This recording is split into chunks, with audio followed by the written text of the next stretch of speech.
As the temps start rising, I feel the familiar urge to refresh my closet, but I don't want to waste money on pieces I'll only wear once or for just one season. Thankfully, Quince changes that. Their clothes are timeless, lightweight, and far more elevated than anything else at this price. It finally feels like my wardrobe matches my standards. The best part is that Quince only works with factories that use safe, ethical, and responsible manufacturing practices and premium fabrics and finishes, so you get to look good while feeling good. I'm pretty excited that I have upgraded my athleisure wardrobe for this summer. I bought a sweatshirt and a pair of wide-leg flow pants that are two of the softest items I own, and I plan to live in them. So join me in giving your summer closet an upgrade with Quince. Go to quince.com/POTC for free shipping on your order and 365-day returns. That's QUINCE.com/POTC to get free shipping and 365-day returns. Quince.com/POTC.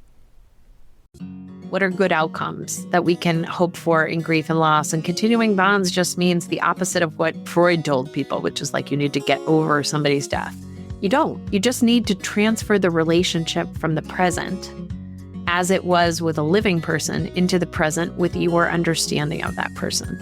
So I do think letter writing is really beautiful. There is a bunch of neuroscience around letter writing that actually it helps to reconfigure some of the synapses that get damaged in the trauma of loss. That was Meghan Riordan Jarvis on Psychologists Off the Clock.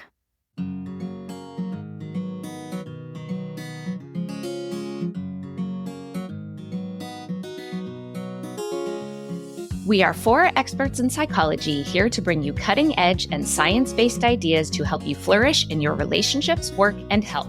I'm Dr. Debbie Sorensen, a clinical psychologist practicing in Mile High, Denver, Colorado, and author of Act for Burnout, Act Daily Journal, and the Act Daily Card Deck. From America's Heartland, I'm Dr. Emily Edlin, a clinical psychologist based in Chicago, Illinois, and author of Autonomy Supportive Parenting. Calling in from Vienna, Austria, I'm Michael Herold, ACT coach, confidence trainer, and author of an upcoming book on being a better conversationalist and making friends. And from coastal New England, I'm Dr. Jill Stoddard, author of Be Mighty, the Big Book of ACT Metaphors, and Imposter No More. We hope you take what you learn here to build a rich and meaningful life. Thank you for listening to Psychologists Off the Clock.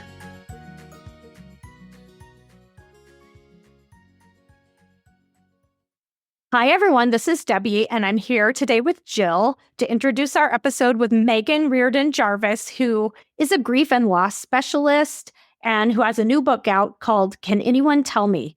Essential Questions About Grief and Loss. And I really enjoyed talking with Meghan. I thought, first of all, she's super nice and interesting, and she just had so much to offer in terms of this topic that is such a part of the human experience. You know, most of us will go through this at some point in our life. And so, Jill, I'm curious what you thought about the conversation with Meghan. I am so glad that I listened to this. I was like, oh my gosh, I am learning so much so soon. I literally looked at the little timer to be like, how long have I even been listening to this that I've already learned so much? And it was like 9 minutes. And the whole episode ended up being like that. You know, you guys talk about, you cover definitions, ranges of experience, ranges of emotion, regret versus guilt. I mean, it was just chock full, and she's delightful, and the energy was like positive, and it ended up being a really easy, not a dark, heavy kind of listen, and something that I just got so much benefit out of. You know, toward the end, and when you say you're like about out of time, I was like, wait, what? You've been talking for like 20 minutes. I mean, it just went by so fast. And to me, that is always the sign of a really engaging and interesting episode. And I loved that even though we're a podcast that brings science-backed ideas from psychology, toward the end, you guys even got into some spiritual questions, which were really fascinating. Oh, yeah, I loved this. This was one of the chapters in her book is about this phenomenon that a lot of people experience where, first of all, there's this desire to maintain a connection with a person that we've lost in some form or another, but that often people have this experience, even people who aren't necessarily religious or think like, well, this can't be true, but they feel like there's a sign or something happens that they feel like a connection with that person. And so it's really fascinating to me to think about that So I loved that she addressed that and that we talked about that. Yeah. And it was really meaningful to me, I think, personally, because I am an atheist. I am like not a spiritual, religious person. But I had this experience when my mom died. And I will say my mom and I had a very difficult relationship while she was alive. And I think because the relationship was complicated, the grief and bereavement were also complicated. But I had this dream that basically I was like opening the back door of my car and she was sitting in the front seat and turned around and looked at me. And I realized when I woke up, even though it was like technically a dream, it did not feel like a dream. I think she visited me because she turned around and looked at me and she just glowed and emanated. She didn't say a word, but she emanated peace and happiness and joy. And it was like, I just knew that she was coming to tell me, like, I'm okay now. Like, I did the best I could while I was alive, even though my best wasn't what you needed. But like, she just didn't have the resources to show up as the person that I know she would have wanted to show up as. And it was like in this one moment, this one visit, it was like she said all the things that I had always wanted her to say to me without saying them. And I can't explain it. I know it sounds crazy, but I just really feel it. And as a person who doesn't typically believe in those things, it sort of speaks to how strong that experience was. Yeah, and you hear these stories. And Jill, thank you for sharing that. I could imagine that was really powerful and healing for you. It was very healing. That's why I bring it up too. Yeah, it was like really healing, like just something I really needed. Well, and I think that one of the things about conversations like this one, I hope it's helpful for people who may be experiencing grief or loss as they're going through it, as I think Meghan's book absolutely will be. But even if you're not currently having that experience, you probably have in the past or will in the future. And we also want the tools to be able to support people we know who are going through it. And I think because we're in, as we discussed in the episode, we're in a bit of a grief avoidant culture. Sometimes we just don't know what to say. We just want to kind of shy away from the whole thing. And I feel that way sometimes. I feel a little bit like, I don't know how to support this person. Am I being too intrusive? I think that she just gives us this understanding that helps us all recognize, that this is a complicated thing. There's no one size fits all model for this, but the more we can understand it, the more we can kind of support each other and ourselves as we go through it. 100%. And I noticed that theme, we've done a couple other episodes. We did an episode with Alison Applebaum about caretaking. We've done a couple other episodes about death and grieving. And there does seem to be this theme along the lines of don't wait until you're in the throes of a difficult, painful situation to let that be the very first time you ever bother to stop and think about this. And that as a culture, we should really be more open in talking about these issues. Absolutely. And so along those lines, we hope that you find something valuable and compelling in this conversation with Meghan. My guest today, Meghan Riordan Jarvis, is a podcast host, TEDx speaker, author, and trauma-trained psychotherapist specializing in grief and loss. With 20 years of experience, she speaks on the importance of understanding grief and supporting grievers. Meghan hosts the popular blog and podcast, Grief is My Side Hustle, and offers a free writing workshop, Grief Mates. She's the founder of the Grief Mentor Method, 6 core concepts to creating a personalized grief process, and is the author of End of the Hour, a memoir on trauma, loss, and healing. And her new book, which we're here to talk about today, is called Can Anyone Tell Me? Essential Questions About Grief and Loss.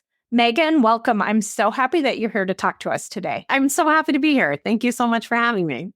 Well, and I'll tell you, I actually wrote down this quote in multiple places. It's on the very first page of your book, but I want to actually start with a quote and end with a quote. So the quote is, because I think it orients us and kind of anchors this entire conversation.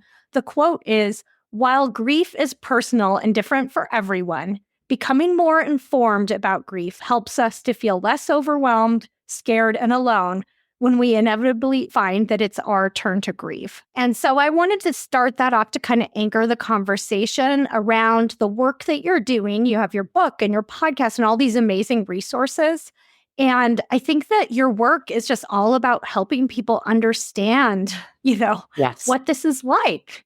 Yes. Thank you for reading that quote, because I do think I could probably have that tattooed on my arm, that my biggest soapbox is absolutely we can educate on grief and loss, and we should be. And that does not take away from the fact that it's distinctly personal and individual for every person that goes through it. We kind of couch it in the mental health field, but that's only because we don't have anywhere else that we're doing it all the time. But like, we could sell it everywhere. There could be conversations everywhere about grief and loss. So education on all topics does a lot of what you just read, which is it allows people to feel less alone. It allows them to feel more in the norm, and it allows them to feel less afraid.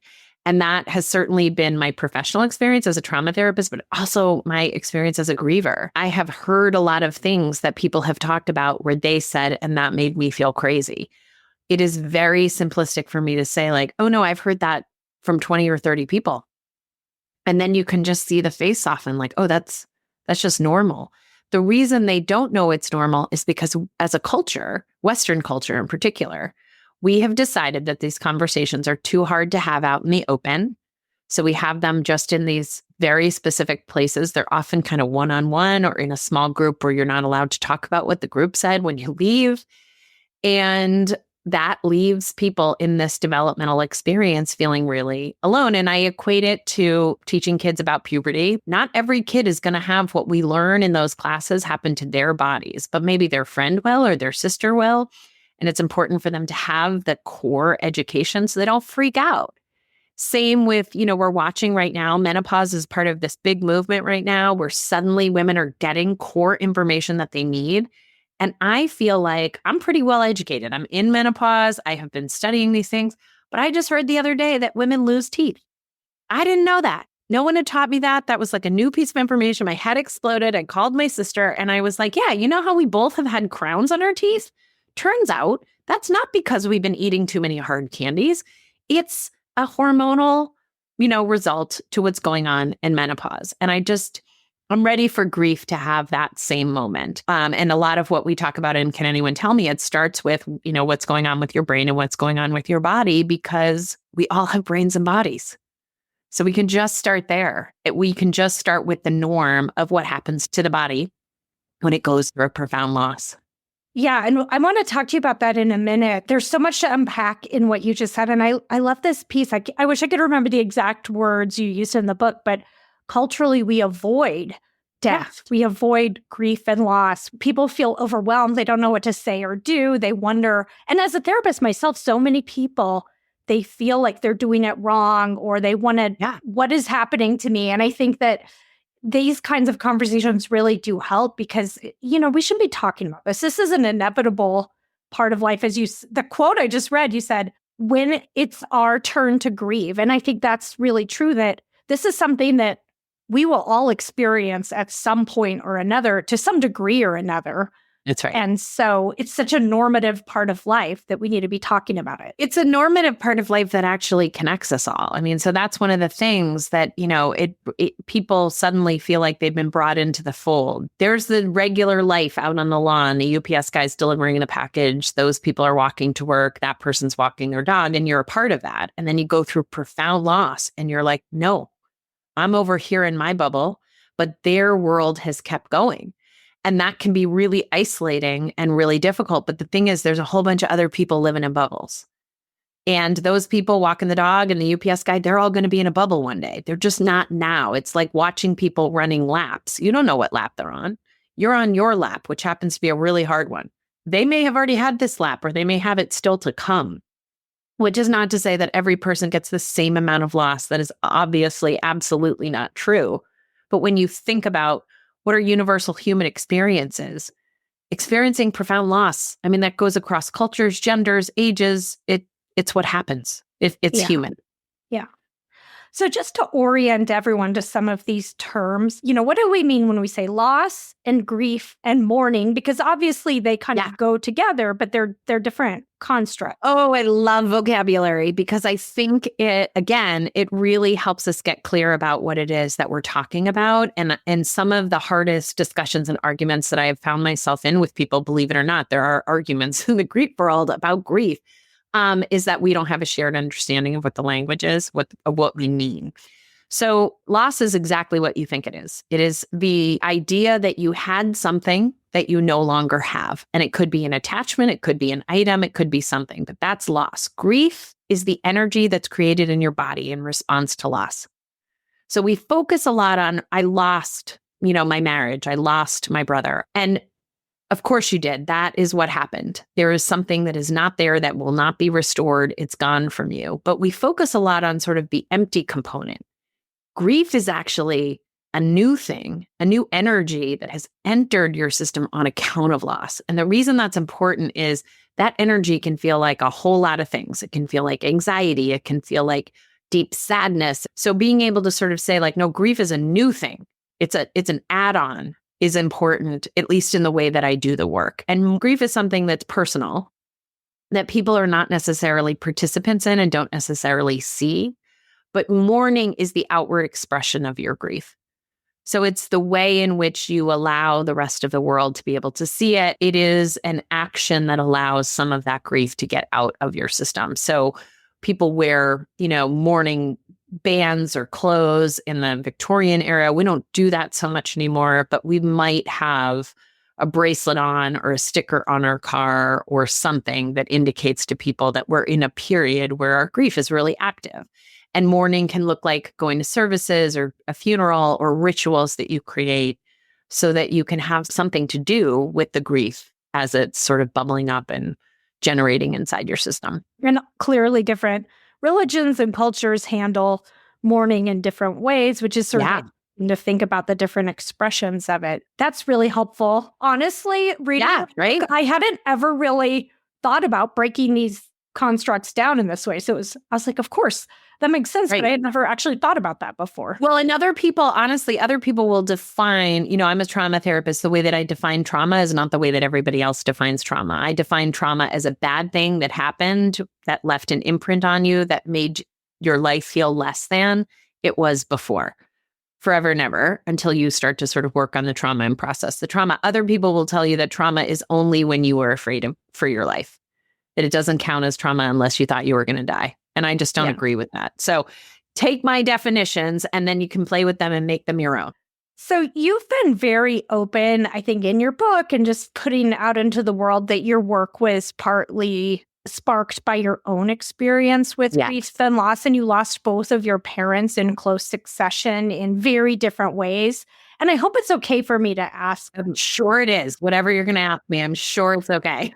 Well, I was just wondering if you could share a little bit about how, first of all, those two experiences were really different and how that really led you to and informed your work in this area. Oh, I love the question. Thank you for asking. So I worked as a trauma therapist for 20 years, and trauma, you are essentially working with people who have unprocessed grief and loss, right? Trauma is you're still holding the meaning of that terrible thing and maybe have not effectively lost, meaning let go, meaning been released from, the very bad thing that happened. So you're holding on to it in a way that's still maybe controlling some of your behaviors and your relationships and your beliefs about life. My dad died when he was 80 years old, 7 years ago, after he had been diagnosed with cancer and went through cancer treatments. So from diagnosis to death, it was like a year and 6 days, which is exactly what the doctors told us. He's going to die within a year. And I had a very clear-eyed understanding of what this year was going to look like because I knew what his cancer was. And what I often say is I participated in my dad's death. He knew he was dying. I knew he was dying. I altered my behavior. I went and visited him at lunch. It was still incredibly hard. It was a little bit like intentionally drinking small cups of grief, every weekend.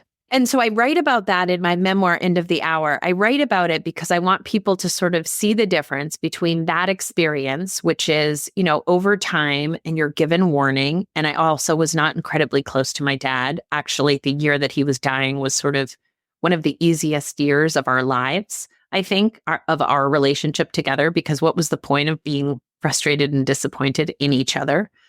So I feel incredibly grateful that I could sort of adjust and be with him. But my mom died suddenly after a short illness while I was on vacation with her. And that was just a completely and totally different experience. So that was not cups of grief. That was like being waterboarded by grief.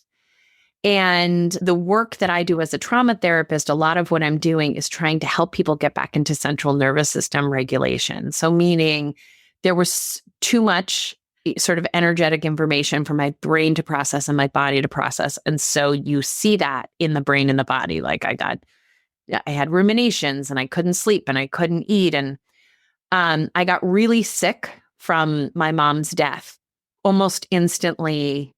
I write about it in the book, and you can sort of see the scene in the book. It's right after her funeral. So right after there's nothing else that really tethers me to like activities to do, I really start to unravel a bunch. And I found that, it was the worst period of time in my life, but also I was so pissed about it because as a clinician, I could see what my symptoms were. I could see what they were going to mean. Almost instantly, I have this thought, which is a rumination, which is like, it's my fault that she died. And I know as a clinician, like, oh, ruminations will take you down. And I just knew that this one was too big. Like it came in like a monster. It came in like a train. And I was like, this is going to take me down. Like even with all my skill sets. And I just sort of thought like, God, shouldn't I be inoculated? And that's a lot of the reason why I wrote the book was one, I want people to understand that like it is really important to know what's going on. And it is really important to be able to serve yourself and support other people through grief and loss. And also, there is a version of it. There are lots of statistics out there that I think totally underrepresent it, but there's a version of it that becomes an illness really fast. And I really wanted people to see what that looked like because in my practice, I've had people suffer with the same kind of symptoms. Mine were primarily that I couldn't eat or sleep. And also I had really distorted thinking. I just felt like everyone was a terrible person and they were asking crazy things of me. And I really believed that I should have been able to prevent my mother's death, even though a part of me knew that that was sort of crazy thinking. But I really wanted to show that to people because we also don't train therapists in that kind of treatment. Most therapists have no training in grief and loss at all. They just are trained, to treat anxiety and depression, which are wholly different than the grief experience. I literally put in the book, like, this is how you find a therapist. So that component is just really important to me. Like, it's not education just so everybody's on the same page and can have a conversation. It's education because people need stuff and they need to know where to get it and who to get it from. And I think that it's so interesting to think about just the two different experiences that you've had and how there can be these, I'm sure it was still difficult, but these more straightforward losses. Yes. And then these ones where you layer trauma on it, or you layer a complication in terms of just your own expectations, or just so many different factors that can make one grief experience so different from the next. So you're one person who had two incredibly different experiences. And you think about all the different people out there and how they respond to grief. And so there is no one size fits all. It's such a good point. And I am one person. So this isn't about whether or not I know how to grieve properly, right? It's about what is it that happened to me? Like, what attachment did I lose? What was the definition of the experience as my body and mind make of it? Right? My dad had cancer. I didn't feel responsible for that, but I had been with my mom for 10 days watching her get sicker and sicker. I took her to the emergency room, but I didn't intervene in really strong ways because my mom was a little bit scary in that way. And she told me not to, and I listened to her. So it's not how good am I at doing it? It's what is it that's happening to me and how overwhelmed am I by what's happening? And there will always be losses. People will say to me, well, I got divorced, but I don't know if that counts as grief. Or like, my dog died and I still get choked up about it, but that's not really a loss. And in reality, we're not comparing to any other experience that person has out there. It's just you and your system. And any loss that you feel as a loss is a loss, and you will grieve it.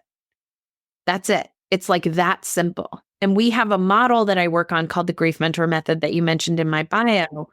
And we have discovered that people with a whole wide variety of losses can be in the same room when what we're talking about is these are just sort of 6 core components that grievers end up having to take a look at. So they end up looking at their own selves. They end up looking at their relationships. They end up kind of looking at their spiritual center. They end up looking at their physical health. And so you can have people who've lost children. You can have people who've lost, spouses. You can have people who have medical conditions. You can have people who didn't get a promotion, all working in the same room, learning the same thing, and really focused on their own specific experience. And you could have done the Grief Mentor Method 3 years ago when your dog died and come and get totally different responses and different tools when you come and do it after your brother dies. Well, so let's dive into some of the emotions, because sometimes people are surprised by the emotions that they have versus what they might have expected. And it's not always necessarily the straightforward emotional experience you expect. So sadness obviously can happen. What are some of the other types of emotions that you commonly see? If you don't mind, I'm going to go back because I like to take this opportunity to let people know that there's a difference between emotions and feelings. We talk about it in Can Anyone Tell Me? So emotions are subconscious, meaning you are not able to necessarily notice all of them. They run up and down your spinal cord essentially all day long. Thousands and thousands of them. They don't become feelings until we put words to them. So I have a little emotional, a bunch of currents. They end up landing in my stomach. I feel some tightening in my stomach. And I say, oh, I'm anxious. But I could also say, oh, I'm angry, right? I make that emotion a conscious feeling by putting language to it. And we're just not awesome at putting language to those emotional currents. There's a guy named Mark Brackett. I reference him in the book. Oh, he came on the podcast a couple years ago. We can link to his episode. It's terrific. We love him. I'm very jealous. So go back and listen to the podcast with Mark Brackett. That guy's a genius. There's also another woman whose name is Linda Feldman Barrett, and she wrote another book about emotions. But the two of them are just sort of like the geniuses out there. And Mark did a really beautiful job of like studying those electrical currents and then getting people to get very specific about when do we experience anger. And like my personal experience doesn't line up with everything that he says, but I love exactly what he's saying, which is the more you get into this, the more you understand it, the better you're going to be able to serve them. So I think, honestly, the emotion that comes up the most that people are so surprised by is anger. I always ask people like, and who pissed you off the most? When I'm approaching a griever, I'll say, has anything been really surprisingly helpful? And they'll say something like, yeah. And then I'll say, has anyone really been surprisingly terrible and really pissed you off? And they always laugh because there's someone where it's like, oh, it's my roommate from college, my best friend. I never thought she would have been X.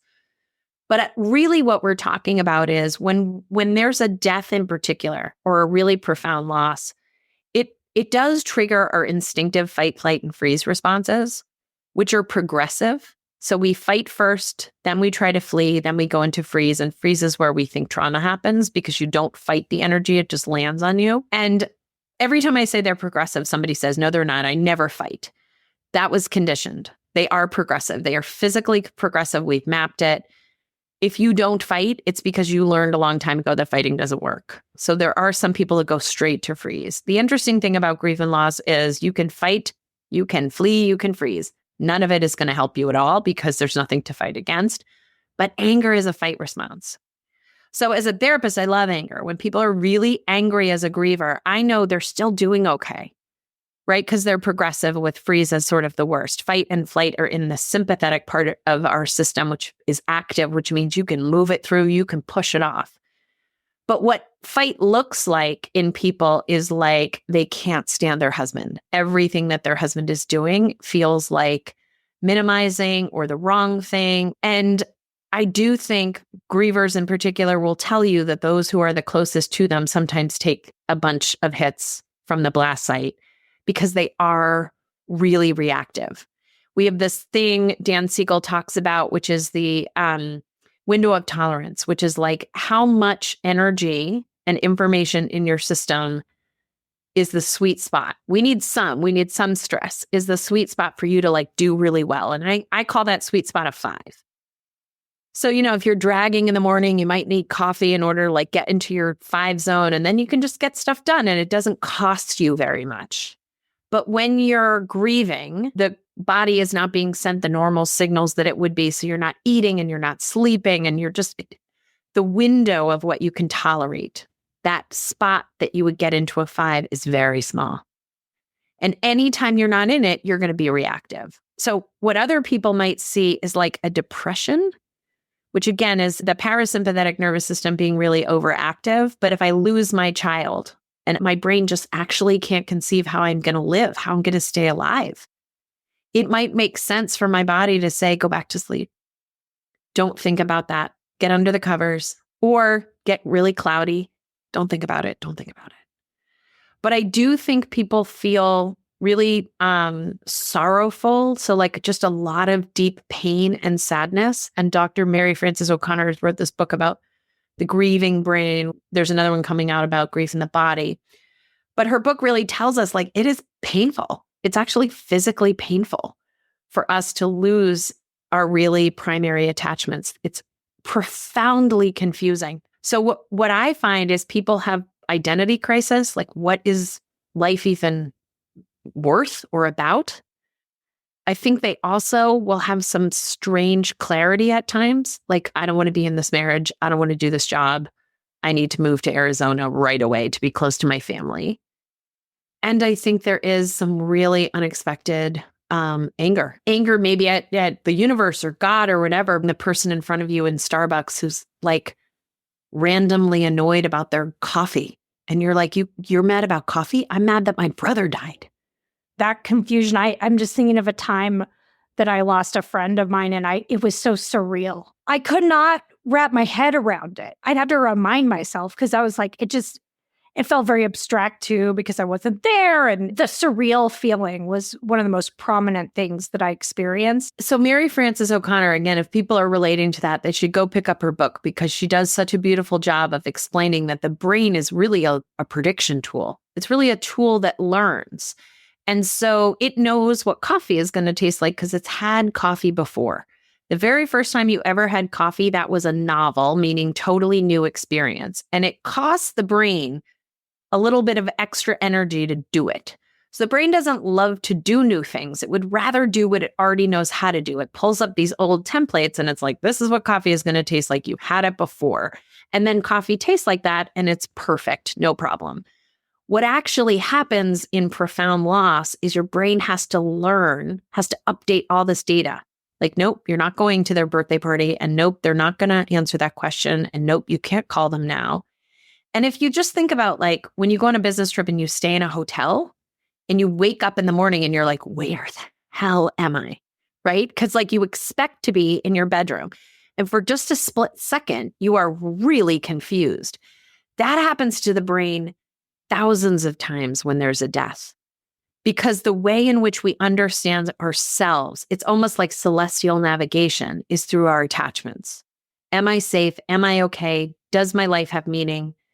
And so that orientation, and Mary Frances talks about it as near, close, now, depending on how near that person is in your life. How close are you to them attachment-wise? And when? How often do you see them? It's if right now my dog were to die, I walk that dog 3 times a day. That would be really confusing and confounding to my regular routines and my day. And the thing to know about that, anybody who has kids knows this, like your kid, when they're 4, they go to preschool for 3 hours and they come back like they just did a double shift, like as a nurse in a hospital.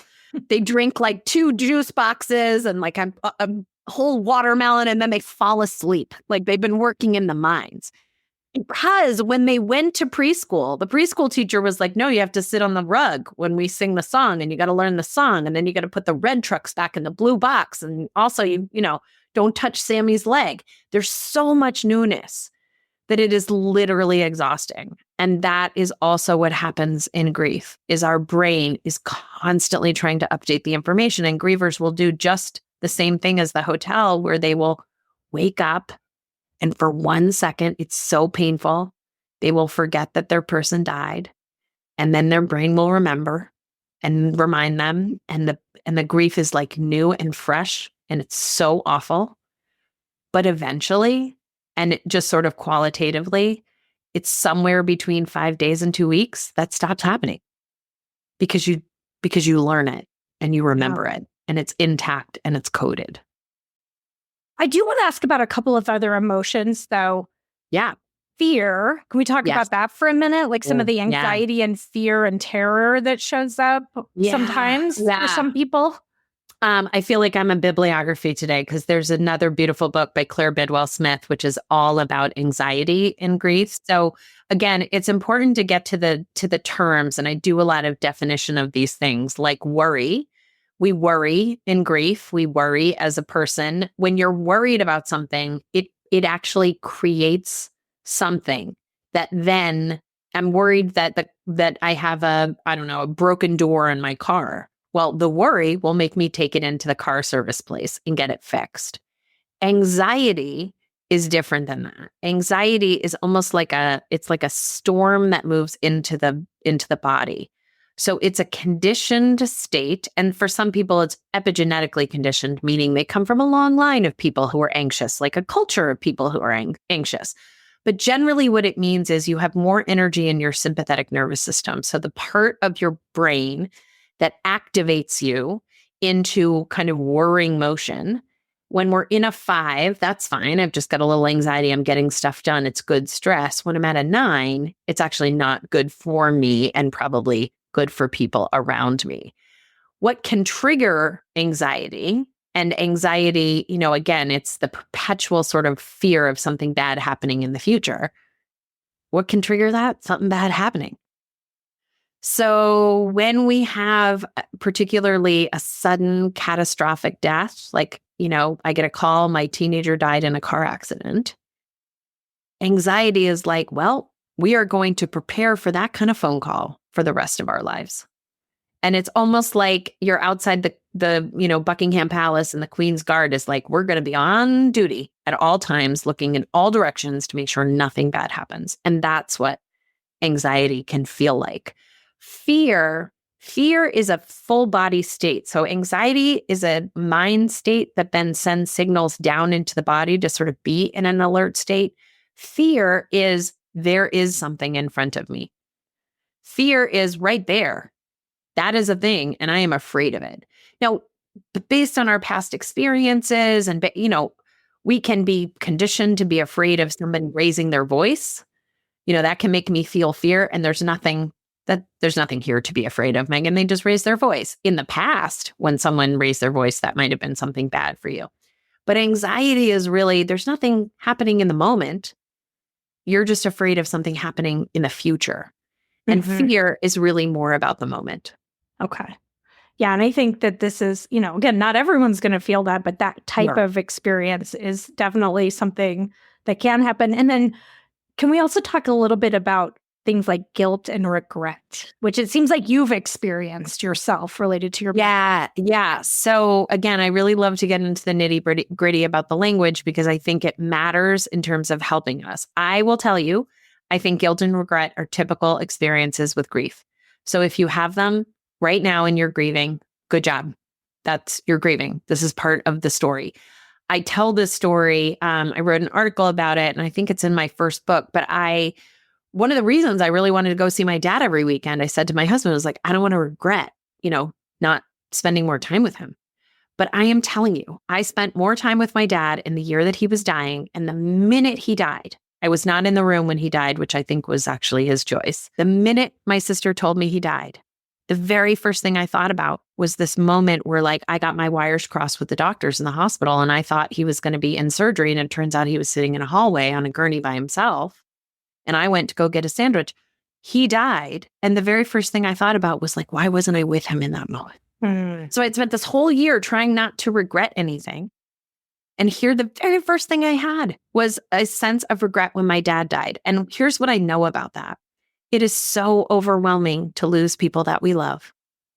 And our brain is not sure we can do it.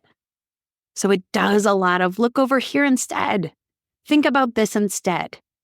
Make yourself feel like crap about something you can't do anything about now. And that we know how to do because we've done that before. Learn to live your life without your dad. We're not sure. We're not sure how that's going to go for you. So don't focus on that, Meghan. Don't focus on your grief and your loss and what your life is going to be like without him. Just sit over here and walk around in a circular thinking about what you didn't do correct. So guilt as a word means, there's a whole bunch of words that sort of are associated with guilt, and Brene Brown teaches us about them, but guilt really is, I did something wrong. Mm-hmm.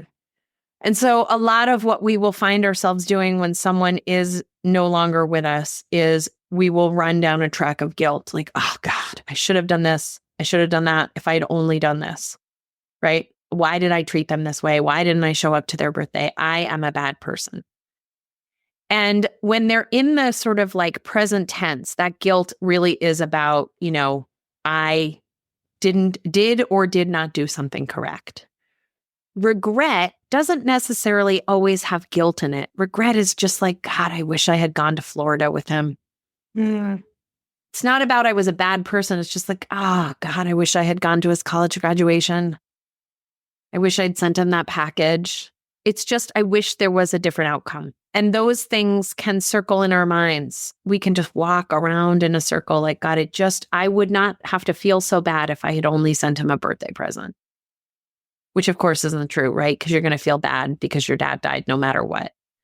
Or maybe there could have been a different outcome if I had only just X, right? And then therefore I'm a bad person because I could have changed the outcome. But in reality, when we dig into most of those, we're not changing any outcomes. Right. That's not usually what we're looking at.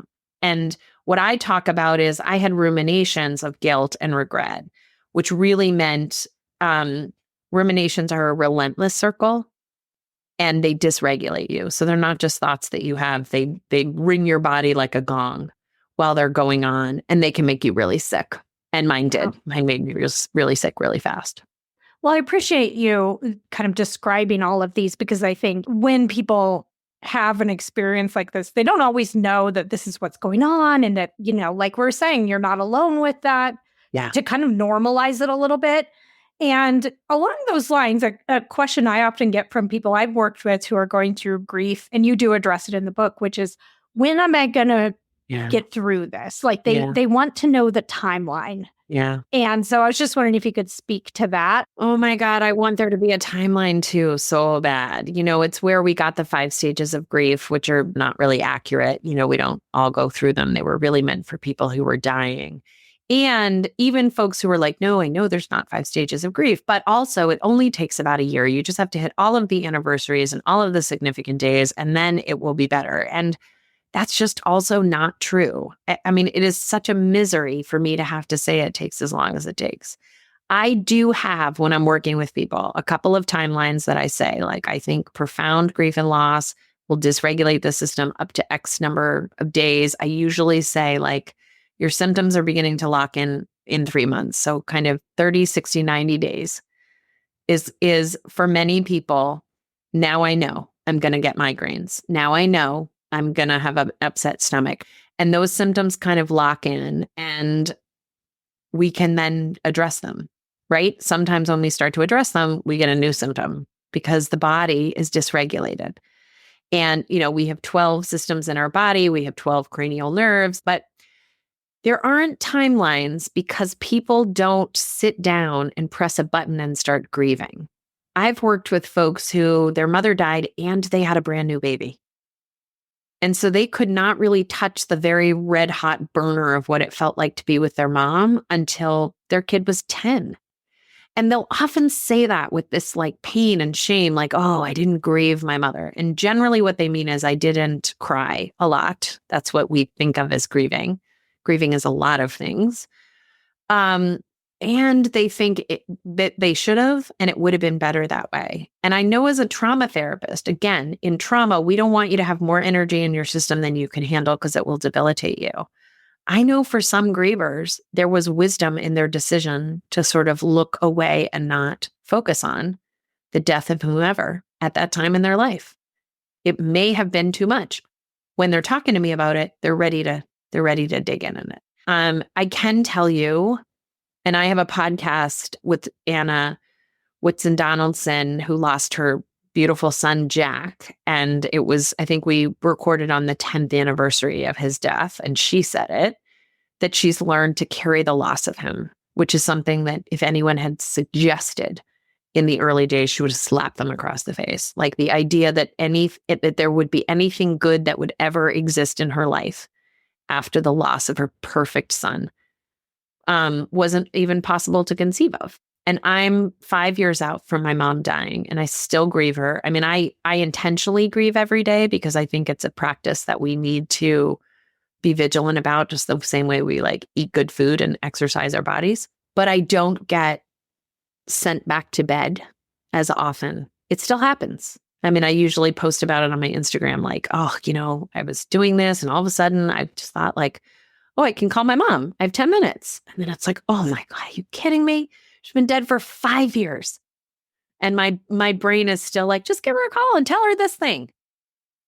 So it doesn't ever go away. And one of the things that I talk about in the book is the intensity of what it feels like shifts. And you become kind of like somebody who goes to the gym. If I'm carrying a 10-pound box, it feels really heavy. But if I go to the gym regularly and I build up my muscles, there could be a day when a 10-pound box still feels like a weight, but it doesn't feel like a burden. And I think when I'm thinking about grief work and how we teach people to grieve, that's what I'm thinking about. Yeah.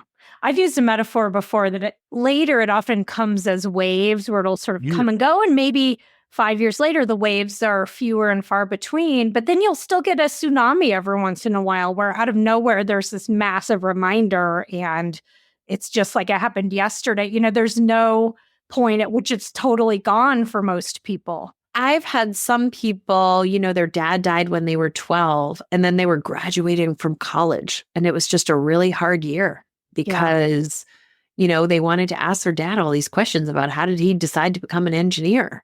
And what did he think about going to graduate school? And so the missing and the yearning is like this real shock to them because suddenly they need their person in a way that they hadn't ever before. So I do think there's some grief that shows up that isn't anything about whether or not you've been processing or it's just more developmental. There are times when we need people. We need our people. I always think that when my kids are sick, there's just nobody that I want more than my mom because my mom was a big prayer. I don't say prayers. So the idea that if that works, I have somebody who's an expert on my team. There are ways that I can miss her that are just, I don't know that I ever expect that they'll go away. I turned 50 recently, and I was surprised how much around my birthday, I was thinking of my friends who died, my friend I mentioned earlier, and my cousin who died, and just people who didn't make it to 50. I was shocked by that. And I don't know if other people experience that too, but I was like, turning 50 reminded me of some losses I've experienced. Absolutely. I think our birthdays, I think other people's birthdays, I think any way that we sort of naturally mark time could be landmines for us. I mean, I am still really humbled by all the things I know, all the things I talk about, all the things I do. And I really am no better than anybody else. This stuff sneaks up on me and hurts in certain ways. I think the way I miss my mom the most is when something happens and I'm like, oh my God, this was like this for her too. Like when I'm driving my son to a soccer tournament that's like 4 hours away and it's in the rain and they win. So then it's like, oh, we're here for 4 more hours. Every one of us was an athlete. My mom, that was her whole life. So I want to call her. I mean, she sort of died before my kids became competitive athletes. I want to call her and be like, oh my God, woman, you spent half your life in the car. I am so sorry about that. And thank you. But I have to do that just between me and me and hope that, maybe there's some way that she gets to hear that. But in a million years, even when she died, I wouldn't have told you that was the way that I was going to miss her the most. I have come to kind of grow into that. Yeah. Yeah. It's surprising sometimes. It is what surprising. happens. I totally agree. Well, that reminds me of something else I wanted to talk to you about that's in your book, which is this idea of continuing the relationship with the person who has died, right? So sometimes people feel a sense that they're there, or there's a sign, like a Yeah. butterfly as an example, or they want to continue communicating. Yeah. I was just wondering if you could say a little bit about that, and if you have any recommendations for people who are going through grief. Yeah, I'm smiling because that's such a tricky chapter. So you're talking about the chapter of like, can anyone tell me why I think that butterfly is my mom? In my book, in my memoir, I deliberately write about all of these things. There's like an incredible sky the night of my mom's funeral. I lived in the same place for, my whole life. I never saw a sky like it. There were butterflies, which are the Christian symbol of resurrection, in her garden, even though butterflies don't really live. They can't really live in that area of where she was from because there's too much salt in the air. There were a number of things that, had I been available to see them as extraordinary, they were there. There was this whole thing with these crows, and my sister was like, holy crap, what do you think that is? And I was like, I don't know, it's just crows being weird. In the moment, I'm saying this for the grievers who are listening and who are like, well, who wouldn't want signs? Who wouldn't want them? But I don't get them. So screw you, Meghan, that you're about to say that you get signs. Because I had a couple of things going on when my mom died. One, I really, even though intellectually I know this isn't true, part of the PTSD that I experience is I occasionally also believe it's true that I was somehow negligent in caring for my mom when she died. So that's a thought that I have to battle all the time. And so early on when she died, I was like, I don't think she'd come visit me if she could, because I think she's pissed that she's dead and she knows it's my fault. I mean, that's so crazy when I say it out loud. And there's this like 3% of me that's like, yeah, it's probably true. So I just want to say that out loud because I think it's important to have somebody with a bunch of master's degrees be like, no, that's a normal way of thinking. And who's to say we aren't all getting signs? Who's to say that that isn't the way that it is? I do really believe in science, and quantum physics really does tell us that energy is neither created nor destroyed. So if someone dies on the earth, the atoms that once were them are somewhere. Yeah, so we cremated my mom, so we know where some of them are. But all the rest, who's to say that they can't somehow coalesce and cause a cardinal to run, down your little fence? Who's to say? What I can tell you is, as I have begun to say that out loud and talk to people and listen to their stories, there are so many compelling stories from people that feel like, well, I don't know what that is, but that can't be nothing. And when my first book came out, it came out on November 13th last year. On November 12th, I was taking a train to New York. And I have a friend whose name is Barry Liner Grant. She is the mama of the Memory Circle. She does all this beautiful writing work and supportive work for people who've lost their moms. And her thing is that she believes in numbers, these angel numbers, 444, 333. And I've always said to her, like, nah, whatever, I have no relationship to numbers. And I took a picture because I was on the train going up to New York, and it was 12:12, and I sent it to her. And I was like, look, weird, angel numbers. And I'm not lying because I have kept the pictures. In fact, my phone is out of storage. I have seen repetitive numbers on my phone or somewhere else every single day since then. And that was almost a year ago. So what is that? I don't know. Maybe I was always seeing those numbers, but not until, Barry put them in my head did I become conscious of them. I think, and some people will say, like, just tell your people to give you a sign and they'll give you a sign. I've never had that happen. I've been like, Mom, give me a sign. I've never had it happen. But I am talking this afternoon for my own podcast to a extraordinary medium named Bill Phillips. I felt very afraid of talking to a medium to begin with, and I got on his wait list. He will do a free session with folks, but the wait list is like a year long, and I got on his wait list, and it just so happened to be a special anniversary on that date, and I was like, oh, well, I got to do it. And most of what he said to me had some kind of resonance. So I don't know. I can't explain it, and I sort of hate it, right? Like I wish it would just be like, well, according to Pythagoras, this is how, it's 3.71. But I don't believe that's true. I believe that there is energy on this earth that's connected to all people, kind of the way that, trees are all connected underneath the roots. I love Joan Didion's way of describing it in her memoir, one of her memoirs about loss, The Year of Magical Thinking, Yeah. how we, even if rationally you're thinking, no, this can't be true, it's like your mind there's something going on there.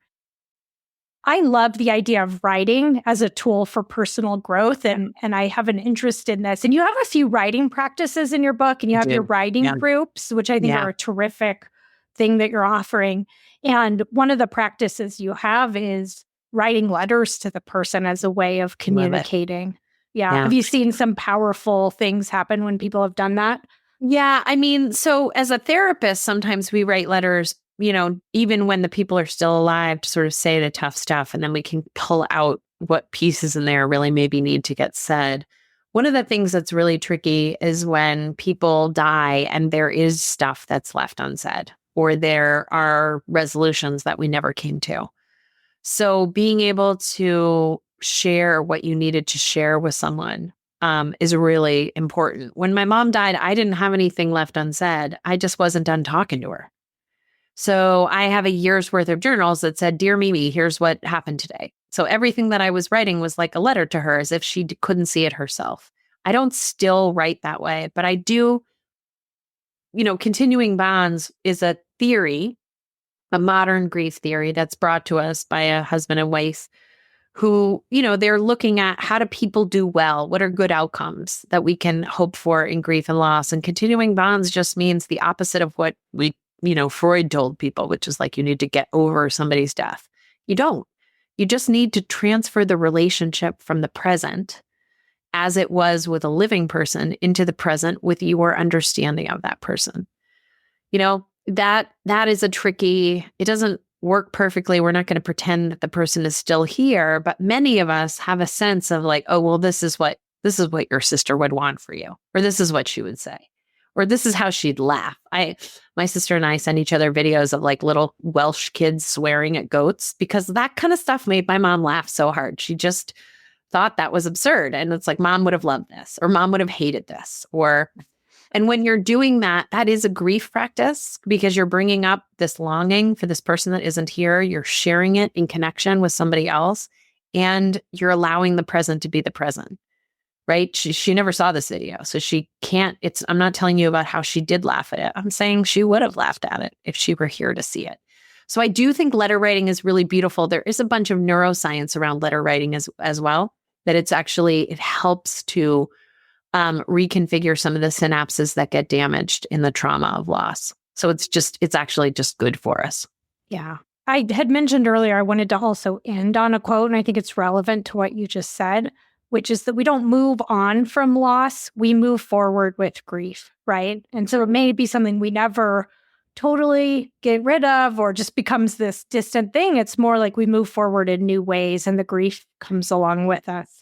I wish we had more time, because your book has a lot of different exercises people can do. It also has a lot of really helpful information for being a supporter of someone in grief, or being, I think the word you used, which I was not familiar with, is grief adjacent, right? People who are maybe not in that inner circle of grief, but who are impacted. People will come to me sometimes, they're like, oh, this happened. I didn't know what to say. I don't know what to do. And you offer some really concrete suggestions for how people can support and be there for someone in a way that's really going to actually be helpful. Thank you. I mean, I do that really intentionally, because I also want people to know I don't know what to say, and I don't know what to do. And I talk about grief and loss all day long. And part of the reason that no one knows what to say and no one knows what to do is because our culture has created it that way, because we never have these conversations. And so we come into it, and it's like we're meeting the queen. Like, we need to figure out how to bow, and we need to make sure to say, look her in the eye, or not look her in the eye, or hold her hand, but only do it so gently, so that we do it perfectly. And in reality, we're co-creating all the time what works for people in grief. And so what I say in the book is like, I'm not bringing you a lasagna, because I am a terrible cook. So if somebody is behaving as though the only way we're going to support my neighbor who just lost her husband is with one of those meal trains, I'm going to feel excluded. That's not who I am as a supporter. As a supporter, give me your kids. I'll take them away for the weekend.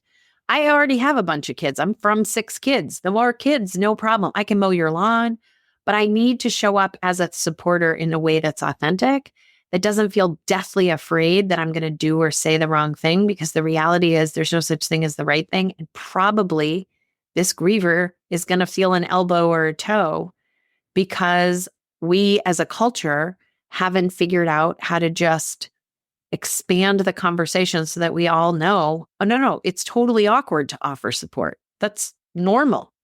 But you just do it anyway. You just push through anyway, right? There's pain and grief, and you don't get to stop. You just have to keep going because we have to keep living our lives.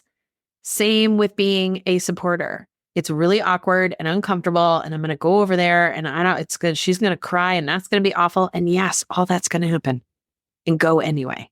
Yes. Yeah. Just be there. And I think that conversations like the conversation today, your podcast, your book, I think one of the most things we can do is be there non-judgmentally, that there is no one right way to be handling this, and to just allow for whatever it is that the person needs, or however they're experiencing grief in whatever timeline is okay. I will say, because I do a fair amount of teaching about grief and loss in corporate workplaces, sometimes that happens because something bad has happened in that workplace. Many, many times it happens just as part of a regular training. They're already training on a bunch of things, and so they invite us in. Here's what we hear, though, is that when an entire workforce has taken our 4-hour training about grief and loss, and then you leave and come home on the weekends and someone you love died, and then you come back to work 4 or 5 days later because that's all you get off, you have a different sensation about what it means to walk into a workplace where people know that your brain is not working right, and that probably you haven't eaten in a couple of days, and that you're probably going to need some flexibility around your calendar because you're not sleeping it took you till 2 a.m. That you are able to be different when you know somebody has some grief education. Mm-hmm. So part of the reason I wrote, Can Anyone Tell Me, the way that I did, is I want people to pick it up and read it now. Our brains don't work that very well when we're grieving, so it's hard to read anything. It's intended for grievers. It's written in these very small sections that you can kind of use it, pick it up and be like, oh, I have memory loss, and then just read that 1,200 Right, flip to the part you need now. Right, Yeah. absolutely. But it's a really good book to have on hand and to read. I tell people one of the most moving things that's ever happened in my life is after my dad died. My husband had been traveling and I'd been traveling. We did all the funeral stuff, and he came home and I came home a few days later, and I got him met, and he was reading this book, and I didn't recognize the cover. And I said, what is that book? And he was reading my colleague Julia Samuel's book about examples about what people go through when they grieve. And I was like, what are you doing? And he was like, well, I haven't lost my parents. I just wanted to know what it might be like for you. Like that chokes me up right now. Like, Yeah. Just the amount of oxygen that comes back into a room where somebody says like, oh no, I want to know what this is like for you. And you take the lead.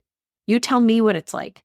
But you don't have to do all the work. I can go read about some of the things that are normal, and then I can show up for you maybe a little bit better. That's what I hope the book feels like for people, is a simple way to dive in. I made it as, yes, I'm talking about neuroscience, but I swear I make it pretty basic so that you can have an understanding that you don't have to get just from what you lived through, right? Mm-hmm. We can't wait around to support other grievers based on, whether or not you've had profound loss. And I write about this in the book. I honestly think some people who have been through profound loss are the worst at supporting grievers because they did it, they know how bad it is, and they don't want to get near it again.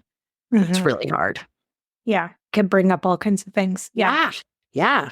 I understand that. A good friend of mine, dad, died not that long after my mom died. And he called me and said, God, I was just like really surprised and disappointed that you weren't kind of more in this with me. And I was like, yeah.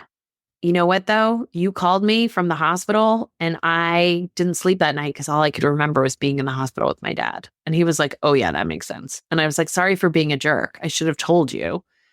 but also I wasn't the one. In Can Anyone Tell Me, I actually do this on my Instagram today. One of the things I say to people who are stepping up to support grievers is you got to do this check-in. Are you ready for this? Like, can you be the person?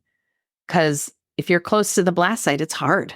And you got to make sure you have your own stuff, in order. And if you have your own grief going on, you might make a mess of it.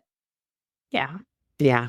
Well, to the listeners, check out the book. We will also link to all of your resources, Meghan, on the show notes for today, all of the fabulous things that you're offering, your books, your podcast, your groups. And I mean, it's just tremendous what you're doing. And you're out there doing this with individuals and corporations and spreading the word, helping this culture be a little bit less death and grief avoidant. So I'm trying. God, that would be such a legacy to leave behind. To say that, you know what, we opened the conversation and people know how to have it.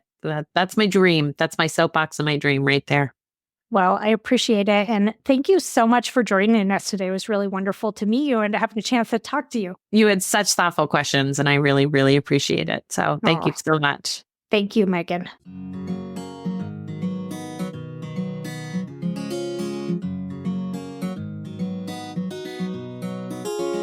Thank you for listening to Psychologists Off the Clock. If you enjoy our podcast, you can help us out by leaving a review or contributing on Patreon. You can get more psychology tips by subscribing to our newsletter and connecting with us on social media. We'd like to thank our podcast production manager, Jadine Stout-Williams.